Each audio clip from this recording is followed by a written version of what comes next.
Welcome to Kanishka IAS. మనకు రీసెంట్గా international women's day celebrate చేసుకున్నాం. సో దానిలో భాగంగా మనకు చాలా న్యూస్ ఆర్టికల్స్ కూడా చూస్తున్నాం. ఈ మధ్య చూస్తే మనకు హిందూ పేపర్లో ఒక న్యూస్ ఆర్టికల్ రావడం జరిగింది ఉమెన్ గురించి. జ్యుడిషియరీలో ఉమెన్ పర్సంటేజ్ ఎంత ఉంది, అసలు ఉమెన్ జడ్జెస్ ఎంతమంది ఉన్నారని చెప్పేసి ఒక ఆర్టికల్ రావడం జరిగింది.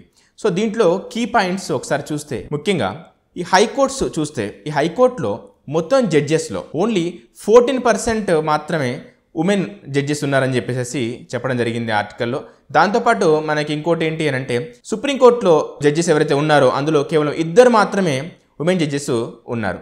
సో దీన్ని బట్టి మనకు ఒకటి చాలా క్లియర్గా అర్థమవుతుంది. అదేంటి అని అంటే, ఈ జెండర్ ఈక్వాలిటీ అని చెప్పేసి మనకు మాట్లాడేటప్పుడు అఫ్కోర్స్ మిగతా దగ్గర మనం చాలా దగ్గరలా కంపేర్ చేసి చూస్తూ ఉంటాం. ఫర్ ఎగ్జాంపుల్ పొలిటికల్గా అసెంబ్లీలో ఎంత షేర్ ఉంది వాళ్ళది, లేదంటే లోక్సభలో వాళ్ళ షేర్ ఎంత, లేదంటే రాజ్యసభలో ఒక షేర్ ఎంత అని చెప్పేసి మనం చూస్తూ ఉంటాం. ఇంతకుముందు కూడా వీటిపైన మనం వీడియోస్ చేసాం.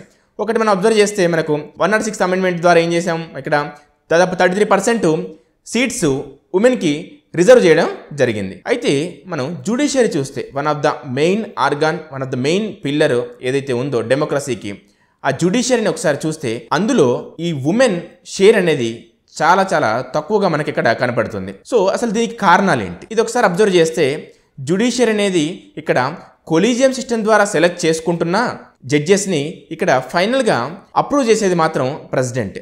సో ఇక్కడ ప్రెసిడెంట్ అప్రూవ్ చేయడానికి ముందు అఫ్కోర్స్ కొన్ని ఎంక్వైరీస్ చేసుకుంటారు ఆ జడ్జెస్ పైన. తర్వాత జ్యుడిషియరీ నుంచి ఏదైతే కొలీజియం నుంచి వచ్చిన రికమెండేషన్స్ ఏవైతే ఉన్నాయో వాటిని పరిశీలిస్తారు, తర్వాత అపాయింట్ చేస్తారు. సో ఓవరాల్గా ఇక్కడ మనం ఇటు కొలీజియం సిస్టమ్ కానీ లేకపోతే అటు గవర్నమెంట్ కానీ సోలోగా మనం ఇక్కడ బ్లేమ్ చేయలేం. బట్ ఇక్కడ ఏం జరుగుతుంది అంటే, ఉమెన్ షేర్ మాత్రం చాలా తక్కువగా ఉందనే విషయం కనబడుతుంది. అంతేకాకుండా ఇక్కడ ఏంటంటే జెండర్ ఇన్ఈక్వాలిటీ ఉన్నట్టు కూడా మనకు కనబడుతుంది.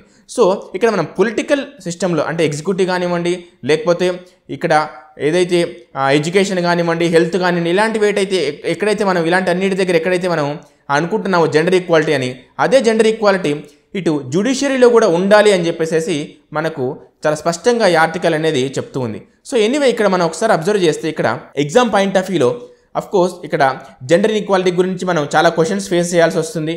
ముఖ్యంగా డిస్క్రిప్టివ్ పాయింట్ ఆఫ్ వ్యూలో ఎక్స్ప్లెయిన్ చేసేటప్పుడు మనకు ఇలాంటివి అనేవి చాలా బెస్ట్గా యూజ్ అవుతాయి అని చెప్పొచ్చు. అంతేకాకుండా ఇక్కడ మనం ఒకటి గుర్తుంచుకోవాల్సింది ఏంటంటే, ఇక్కడ ఈ జ్యుడిషియరీ అపాయింట్మెంట్స్ ఎలా జరుగుతాయి, ఈ కొలిజియం సిస్టమ్ ఏంటి, ప్రెసిడెంట్ అపాయింట్మెంట్ కానివ్వండి, సో ఇవన్నీ కూడా మనకు ఇంపార్టెంట్ ఎగ్జామ్ పాయింట్ ఆఫ్ వ్యూలో. సో ఎనీవే ఓవరాల్గా మనకు ఒక క్లారిటీ అయితే వచ్చింది చాలా క్లియర్గా. అదేంటి అంటే, ఇటు జ్యుడిషియరీలో కూడా జెండర్ ఇన్ఈక్వాలిటీ అనేది చాలా స్పష్టంగా ఉందని చెప్పేసి మనకు తెలుస్తుంది.